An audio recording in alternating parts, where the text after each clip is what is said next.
Assalamualaikum. Saya Nur Nazirah binti Muhammad Nasrun Syahuddin bernombor matrik S63124. Saya akan membentangkan tugasan 3 bagi subjek PPA 3093 Tanaman Hiasan, iaitu membina taman mini menggunakan tanaman hiasan. Antara faktor yang perlu dipertimbangkan untuk membina taman adalah faktor tema.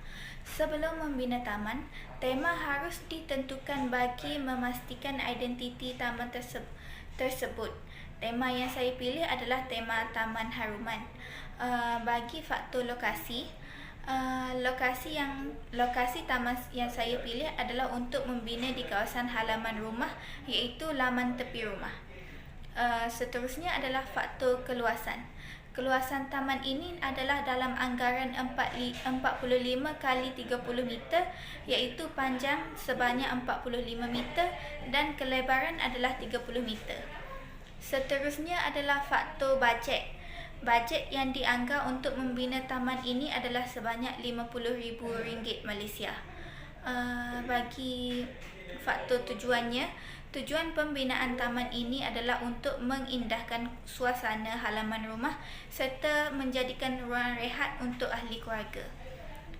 Faktor terakhir adalah faktor kesan bunyi. Kesan bunyi seperti air yang mengalir dari kolam ikan mampu memberikan ketenangan kepada penghuni. Seterusnya, bagi bahagian langkah. Antara langkah yang penting untuk membina taman ialah perancangan dan reka bentuk. Sebelum membina taman, lakaran atau plan perlu dibuat bagi menentukan laluan untuk berjalan, kawasan rehat atau kawasan santai bersama keluarga serta penempatan tanaman hiasan. Penetapan tema juga penting bagi memastikan keindahan pemandangan. Seterusnya adalah penyediaan tanah.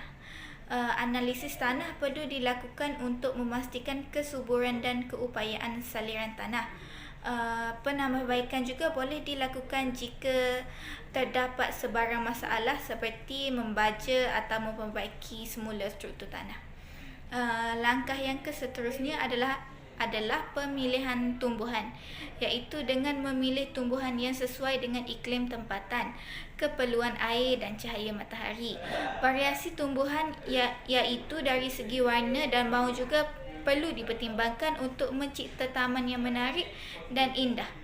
Jenis tumbuhan juga perlu bersesuaian dengan tema yang dipilih, iaitu tema Taman Haruman. Seterusnya, bagi langkah keempat, iaitu penentuan elemen taman. Elemen taman seperti bangku, pondok dan kolam ikan perlu ditentukan bersesuaian dengan reka bentuk taman seperti yang dirancang dalam plan atau lakaran yang telah dibuat.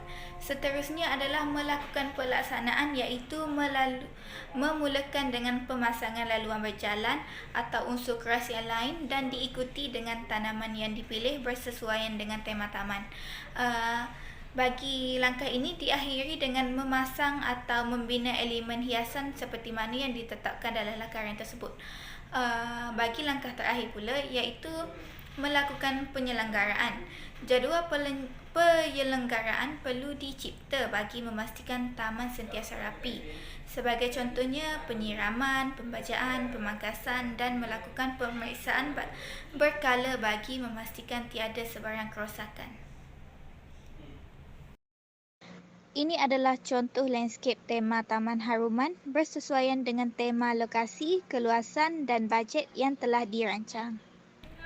Kesimpulannya, dengan membuat perancangan seperti merancang faktor-faktor yang perlu dipertimbangkan sebelum membina taman, iaitu faktor tema taman, faktor bajet, faktor lokasi, faktor keluasan dan tujuan, serta mengenal pasti langkah yang perlu diambil bagi memulakan pembinaan taman, pembinaan yang dilakukan pasti menjadi lebih terancang.